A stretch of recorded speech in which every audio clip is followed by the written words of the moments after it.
अस्सलाम वालेकुम dear students, मैं आपका टीचर डॉक्टर सैफुल्लाह खान। आज हम डिस्कस करने जा रहे हैं किसके बारे में, इक्विलिब्रियम कांस्टेंट और इसके यूनिट्स के बारे में।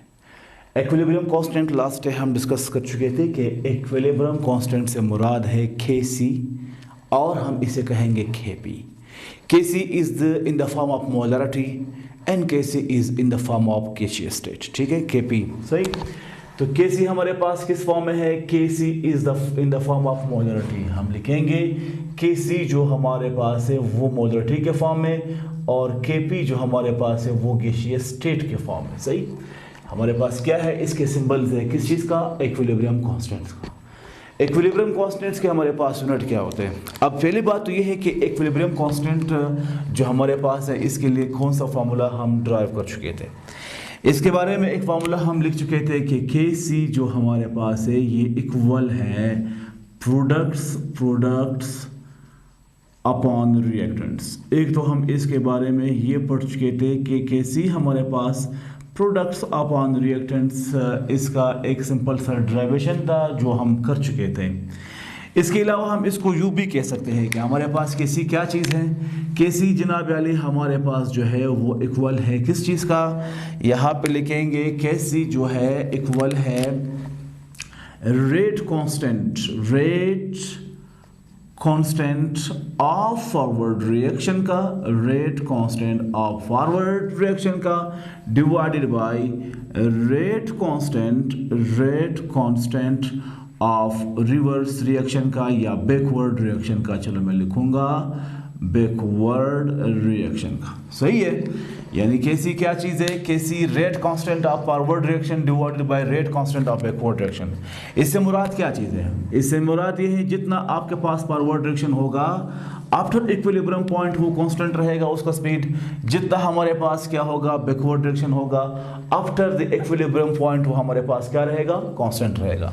अगर आपको याद है हम इसको यूँ लिखते थे कि ये हमारे पास क्या चीज़, सिंपल एक ग्राफ है।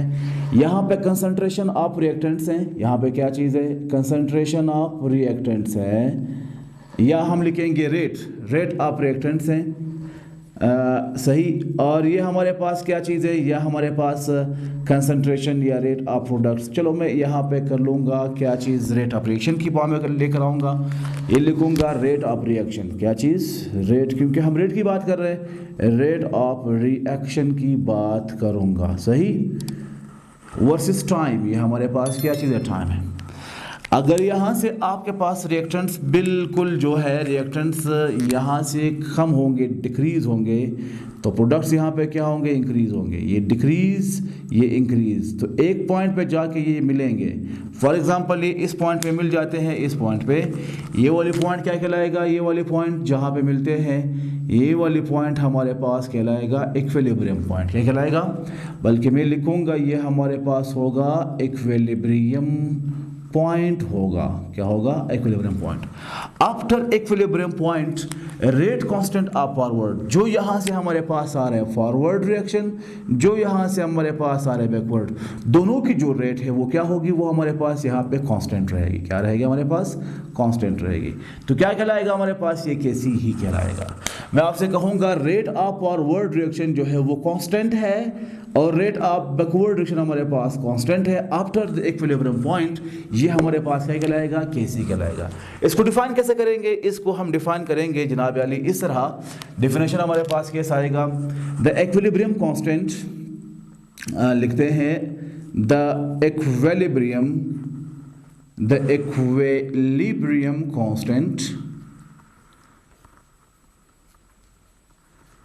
the equilibrium constant tells us the rate, tells us, क्या बताता है हमें?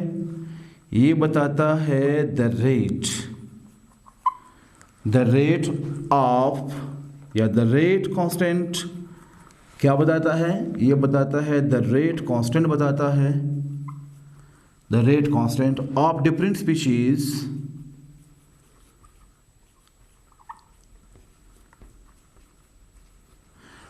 species की of the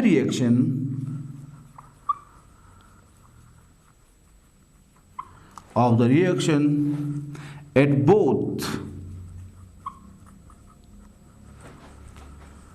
the reactants and product, the reactants and product side, सही, and it is denoted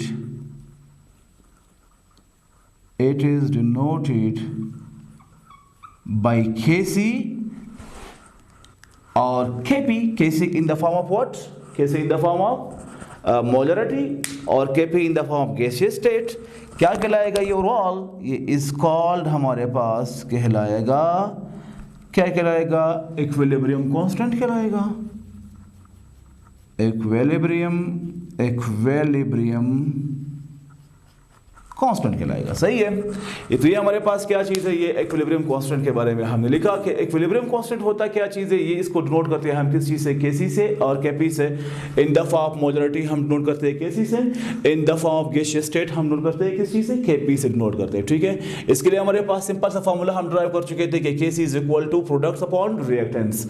इसकी डिफिनेशन के मुताबिक हम कह सकते हैं Kc is equal to rate constant of forward, ये हमारे पास divided by rate constant of backward हमारे पास। इसे हम नोट करते हैं, डिफाइन हम करते हैं। The equilibrium constant tells us the rate constant of different species. यहाँ पे आपके पास ए बी होगा, ये मुख्तलिफ चीजें हमारे पास सी डी बना रहा है, सी डी हमारे पास ए बना रहे हैं। डिफरेंट स्पीशीज के ऑफ द रिएक्शन, जो रिएक्शंस के होते हैं at both the reactants and product side, दोनों साइडों पे जाके पास सब रिएक्टेंट साइड हो या प्रोडक्ट साइड हो, इसको नोट करते हैं किस चीज से? Kc से हम नोट करते हैं। ये हमारे पास क्या था? इक्विलिब्रियम कांस्टेंट ही है। अब बात हम करेंगे इसकी यूनिट्स के बारे में। हम लिखेंगे यूनिट्स ऑफ Kc। क्या लिखेंगे? यहां जनाब अली हमारे पास आएगा यूनिट्स ऑफ इक्विलिब्रियम कांस्टेंट, जिसको हम डिनोट करते थे Kc से। इसके यूनिट्स हमारे पास क्या होते हैं? एक पॉइंट याद रखें, हमारे पास Kc के यूनिट्स होते हैं वो डिफरेंट होते हैं मुख्तलिफ रिएक्शंस के लिए। मैं यहां पे लिखूं कि हमारे पास यूनिट्स ऑफ Kc जो है, इसके यूनिट्स जो है ये क्या होते हैं? ये डिफर होते हैं। डिफर का मतलब होता है मुख्तलिफ होते हैं। फ्रॉम रिएक्शन टू रिएक्शन, ये रिएक्शन के ऊपर डिपेंड करता है। रिएक्शन टू रिएक्शन हमारे पास इसके यूनिट्स जो होते हैं वो क्या होते हैं? डिफरेंट होते हैं, मुख्तलिफ होते हैं। इनमें ऑलमोस्ट हम दो केस पढ़ते हैं। एक केस हमारे पास ये होगा जहां पे ऐसा कोई यूनिट बचता नहीं है, एक केस हमारे पास ऐसा होगा जहां पे हमारे पास यूनिट्स बच जाते हैं। ठीक है। तो इसके लिए एक सिंपल सा एग्जांपल यहां पे लेंगे। और एक चीज आपको दूसरा बता दूं, आपको पता है ये जो हमारे पास एक्टिव मास है, क्या चीज? Active mass. इस एक्टिव मास की जो हमारे पास स्क्वायर ब्रैकेट है, ये स्क्वायर ब्रैकेट क्या इंडिकेट करेगा? ये इंडिकेट करेगा मोलर कॉन्सेंट्रेशन इंडिकेट करेगा। क्या? मोलर कॉन्सेंट्रेशन इंडिकेट करेगा। और मोलर कॉन्सेंट्रेशन को हम डिनोट करते हैं किस चीज से? इसको हम डिनोट करते हैं मोल पर डेसीमीटर क्यूब से। किस चीज से? इसको जनाब अली हम डिनोट करते हैं मोल पर dm क्यूब, जिसको आप नाम देंगे मोल पर डेसीमीटर क्यूब से। हम इसको क्या करेंगे? डिनोट कर रहे हैं। हमारे पास एक सिंपल सा रिएक्शन हमारे पास आ रहा है। रिएक्शन हमारे पास क्या है? फर्स्ट करें आपके पास है, एक सिंपल सा एग्जांपल लेंगे, उस एग्जांपल के बाद हम आगे जाके मूव करेंगे। एक हमारे पास है H2 का मॉलिक्यूल, एक हमारे पास है आयोडीन का मॉलिक्यूल। ये क्या बना रहा है? ये जनाब अली हमारे पास बना रहा है 2HI बना रहा है, और ये जनाब अली हमारे पास दोबारा H2 और I2 बना रहा है। इसको हम हीट देंगे तकरीबन 450 डिग्री सेंटीग्रेड हम हीट देंगे। तो जनाब अली ये आपके पास फॉरवर्ड रिएक्शन, ये हमारे पास backward reaction. We know that हमारे पास फार्मूला क्या चीज है? फार्मूला हमारे पास है Kc is equal to products upon what? Upon reactants, products upon reactants. By putting the values, अगर हम इसके अंदर वैल्यूज पुट कर लेंगे तो हम लिख सकते हैं Kc इज इक्वल टू, हमारे पास प्रोडक्ट्स क्या चीज है? 2HI, ये हमारे पास है HI हाइड्रोजन आयोडाइड। 2 इस कोएफिशिएंट हम यहाँ इसके एक्सपोनेंट में लिखेंगे, कोएफिशिएंट हमारे पास। इसके अलावा रिएक्टेंट्स हमारे पास क्या है? ये है H2, और साथ हमारे पास आएगा I2, सही I2 आएगा। अब इसके हम रखेंगे हमारे पास इसके जो यूनिट्स होते हैं, इसको हम शो करते हैं मोल पर डेसीमीटर क्यूब से। तो हम लिखेंगे हमारे पास Kc इज इक्वल टू, इसको मजीद हम लेके जाके लिखेंगे Kc इज इक्वल टू हमारे पास किसके बराबर है? ये हमारे पास बराबर है मोल हाइड्रोजन आयोडाइड के लिए हम लिखेंगे मोल पर डेसीमीटर क्यूब, हम लिखेंगे मोल पर dm क्यूब लिखेंगे। ट्वाइस हमें दिया गया है, चलो ट्वाइस हम यहाँ पे लिखेंगे मोल मोल पर dm³ हम लिखेंगे डिवाइडेड बाय इसका, इस H2 के लिए हम क्या लिखेंगे, इसके लिए लिखेंगे मोल पर dm³ हम लिखेंगे, और इस I2 के लिए भी हम लिखेंगे मोल पर dm³ हम लिखेंगे। इन सबको आपस में कैंसिल कर लेंगे तो इसमें हमारे पास कोई यूनिट नहीं बचेगा। यहाँ पे कैंसिल, यहाँ पे कैंसिल, तो मैं लिखूंगा नो यूनिट। इसका हमारे पास कोई यूनिट नहीं होता, ना कोई यूनिट हमारे पास बच जाता है, ना कोई यूनिट हमारे पास बचा है इसके लिए। इसके अलावा अगर मैं आपके साथ एग्जांपल नंबर नेक्स्ट शेयर कर लूँ, फर्स्ट करें हमारे पास क्या चीज़ है, एसिटिक एसिड मौजूद है। एसिटिक एसिड हमारे पास है CH3COOH हमारे पास मौजूद है। इसको मिलाऊंगा किसके साथ, इसको मिलाऊंगा इथेनॉल के साथ मिलाऊंगा। ये हमारे पास आएगा क्या चीज़, C2H5OH हमारे पास, सही। इनसे क्या बनता है, इनसे बनता क्या चीज़ है, इनसे जनाब अली हमारे पास तो बनेगा एक ब्यूटानोएट हमारे पास बन जाएगा। क्या बनेगा, बनेगा ब्यूटानोएट CH3COOC2H5 हमारे पास बन रहा है, साथ हमारे पास बन रहा है H2O, सही है, ठीक। ये क्या चीज़ है, इसको हम नाम देंगे एसिटिक एसिड। ये हमारे पास है इथेनॉल, ये हमारे पास है ब्यूटानोएट, 2 ब्यूटानोएट, और ये हमारे पास क्या चीज़ है, वाटर मॉलिक्यूल है। अब इस रिएक्शन को भी हम देखते हैं क्या इसमें हमारे पास कोई यूनिट बचता है या नहीं बचता। तो इसके लिए हमारे पास क्या था, हमारे पास फार्मूला था Kc इक्वल टू हमारे पास प्रोडक्ट्स अपॉन रिएक्टेंट्स। तो प्रोडक्ट्स हमारे पास क्या चीज़ है, प्रोडक्ट्स हमारे पास है COOC2H5, ये हमारे पास है ब्यूटानोएट, प्लस हमारे पास है H2O। This is called products divided by reactants. Reactants हमारे पास क्या होते हैं, ये हमारे पास होते हैं CH3COOH, ये इसके अलावा हमारे पास आएगा C2H5, ये आएगा C2H5OH, सही। इन सब को आपस में हम क्या करेंगे, इन सब को हम मजीद इनकी मोल पर डेसीमीटर क्यूब के साथ हम इसको कैंसल आउट कर लेंगे, को देखेंगे हमारे पास यूनिट बचता है या नहीं। तो हम लिखेंगे Kc इज इक्वल टू, इसकी जगह पे हम क्या लिखेंगे, हमारे पास प्रोडक्ट्स है, इसकी जगह पे हम लिखेंगे मोल पर dm क्यूब, मोल, लेट मी क्लियर, ये हमारे पास आएगा मोल पर dm क्यूब। इस H2O की जगह भी हमारे पास क्या आएगा, यहाँ पे आएगा मोल पर dm³ आएगा डिवाइडेड बाय हमारे पास जो एसिटिक एसिड है, इस जगह पे क्या आएगा, इस जगह भी आएगा मोल पर dm³ आएगा। और इसके अलावा हमारे पास जो मौजूद हमारे पास क्या चीज़ है, ये इथेनॉल हमारे पास है, यहाँ पे भी आएगा मोल पर dm³ आएगा। मोल को मोल के साथ कैंसिल कर लेंगे, ये मोल मोल के साथ कैंसिल, dm³ से कैंसिल, मोल मोल से कैंसिल, dm³ से कैंसिल, तो हमारे पास क्या बचेगा, नो यूनिट, हमारे पास कोई यूनिट नहीं बचेगा, ठीक है। एक तो अब इस सेक्शन में देखा गया तो हमारे पास कोई यूनिट नहीं बचता, लेकिन हमारे पास कुछ ऐसे यूनिट्स भी होते हैं जिसमें ऐसे हमारे पास रिएक्शंस भी होते हैं जिसमें यूनिट्स बच जाते हैं। फॉर एग्जांपल हमारे पास क्या मौजूद है, हमारे पास एग्जांपल नंबर 1 है, एग्जांपल नंबर 2 है, एग्जांपल नंबर 3 हम लिखने की कोशिश करेंगे। एग्जाम्पल नंबर 3 में मौजूद क्या है, एग्जाम्पल नंबर 3 में मौजूद है, ये है नाइट्रोजन का मॉलिक्यूल, ये मिलाएगा, मैं कंप्लीट लिखना चाहूँगा, ये हमारे पास है 3 हाइड्रोजन के मॉलिक्यूल, क्या बना रहे, ये हमारे पास बनाएंगे 2NH2 के मॉलिक्यूल, सही, सॉरी 2NH3 हमारे पास बनता है, अमोनिया बना रहे, सही है। इसको हम नाम देंगे क्या चीज़, अमोनिया की फॉर्मेशन। ये भी कब बनता है, जब आप इसको 450 डिग्री सेंटीग्रेड आप इसको हीट देंगे तो हमारे पास ये एक दूसरे के साथ कन्वर्ट हो रहे होते हैं।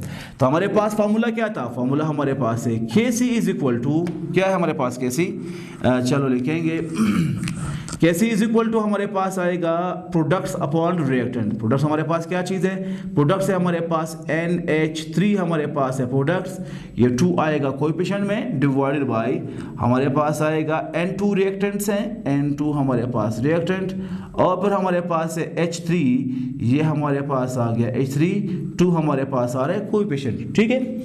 अब होता क्या चीज़ है, हम इस जगह पे मोल पर डेसीमीटर क्यूब हम लिखेंगे, तो लिखते हैं Kc इज इक्वल टू, ये हमारे पास ट्वाइस दिया गया तो ट्वाइस ही लिखेंगे, यानी 1 लिखेंगे मोल पर डी एम क्यूब, फिर हमारे पास नेक्स्ट क्वेश्चन में 2 दिया है तो फिर हम लिखेंगे मोल पर डी एम क्यूब हम लिखेंगे डिवाइडेड बाय हमारे पास आएगा N2 का, यहाँ पे लिखेंगे मोल पर डी एम क्यूब, सही, और H3 भी हमारे पास आ रहे हैं, लिखेंगे मोल पर डी एम क्यूब लिखेंगे, लेकिन ये हमें कितना दिया है, यहाँ पे हमारे पास ये दिया गया है 2 2 3 6 हमारे पास आ रहा है, ये भी हमारे पास कितना आ रहा है, यहाँ पे आएगा सॉरी ये हमारे पास है 2, ये हमारे पास है 3, ये हमारे पास है क्या, ये हमारे पास है 2, सही है, बात समझ आ रहा है। यहाँ पे हमारे पास आएगा 3 हमारे पास आ रहा है, ठीक है, 3 हमारे पास आ रहा है, तो ये हमें दिया गया है 3 टाइम्स। इसके अलावा हमारे पास आएगा मोल पर डी एम क्यूब, मैं इसकी 3 टाइम्स कंप्लीट कर रहा हूँ, ये हमारे पास है मोल पर डी एम क्यूब हमारे पास, ठीक है।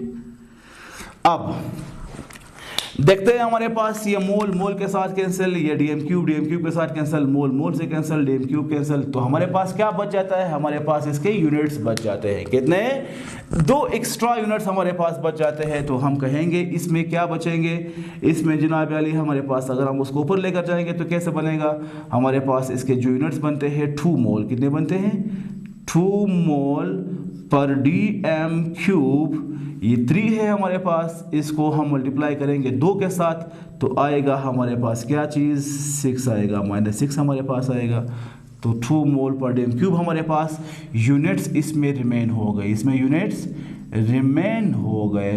तो मैं आपको बता दूं हमारे पास जो यूनिट्स ऑफ Kc है वो क्या होते हैं, वो डिफर होते हैं फ्रॉम रिएक्शन टू रिएक्शन, मुख्तलिफ रिएक्शंस में हमारे पास ये होते हैं और ये डिफरेंट होते हैं, तो मैं लिखूंगा वो डिफरेंट यूनिट्स जो हमारे पास आते हैं तमाम के तमाम जो होते हैं मुख्तलिफ Kc के लिए क्या होते हैं वो अलग होते हैं, बल्कि मैं लिखूंगा we have different units for Kc for different reactions, we have हमारे पास क्या चीज़ है, वी हैव डिफरेंट यूनिट्स, हमारे पास डिफरेंट यूनिट्स होते हैं किस चीज़ की, फॉर Kc के लिए हमारे पास फॉर Kc के लिए हमारे पास डिफरेंट यूनिट्स होते हैं इन डिफरेंट रिएक्शंस, मुख्तलिफ किस्म के जो हम रिएक्शंस करते हैं हर रिएक्शन में इसके हमारे पास क्या होते हैं, डिफरेंट किस्म के यूनिट्स हमारे पास पाए जाते हैं, ठीक है। तो आज का उम्मीद है आपको टॉपिक समझ आया होगा, थोड़ा सा समराइज करेंगे उसके बाद हम वाइंड अप करेंगे। इक्विलिब्रियम कांस्टेंट क्या चीज़ है, इक्विलिब्रियम कांस्टेंट हमारे पास वो है जो हमें बताता है rate constant of forward direction divided by rate constant of backward direction, सही है, इसको हम ड्राइव कर चुके थे, Kc is equal to products upon reactants, हम इसको ड्राइव कर चुके थे पहले लॉ ऑफ मास सेक्शन में। इसके अलावा हमारे पास यूनिट्स क्या चीज़ है, यूनिट्स हमारे पास इसके जो होते हैं वो डिफरेंट होते हैं, रिएक्शन टू रिएक्शन डिफर होते जाते हैं, कभी हमारे पास यूनिट्स बचते हैं और कभी हमारे पास यूनिट्स नहीं बचते, जो हमारे पास यूनिट्स नहीं बचते तो हमारे पास वो ये है जिसमें हमने यहाँ पे 2 एग्जाम्पल के साथ हमने इसको प्रूव किया था, और जहाँ पे हमारे पास बचते हैं तो हमने इसको यहाँ से प्रूव किया है। ये जो हमारे पास एक्टिव मास के ऊपर हम स्क्वायर ब्रैकेट लगाते हैं, ये स्क्वायर ब्रैकेट क्या शो करेगा, ये शो करेगा मोलर कंसंट्रेशन, जिसको हम नोट करते हैं किस चीज़ से, मोल पर डेसीमीटर क्यूब से नोट करते हैं, ठीक है। आप इतना याद रखिएगा कि हमारे पास इनकी रिएक्शन जो होते हैं वो वेरी होते हैं, सही है, चेंज होते हैं, या हम लिखेंगे डिफरेंट रिएक्शंस के लिए हमारे पास ये क्या होते हैं, वो चेंज होते जाते हैं, सही है। एक और बात भी आपके साथ शेयर कर लो, हमारे पास Kc के जो यूनिट्स होते हैं वो डिपेंड करता है टेम्परेचर के ऊपर भी, हमारे पास क्या करते हैं, डिपेंड करते हैं। आज के लिए एनफ, इंशाल्लाह फिर नेक्स्ट टॉपिक आपके साथ बाद में शेयर किया जाएगा। फिलहाल अल्लाह हाफिज़।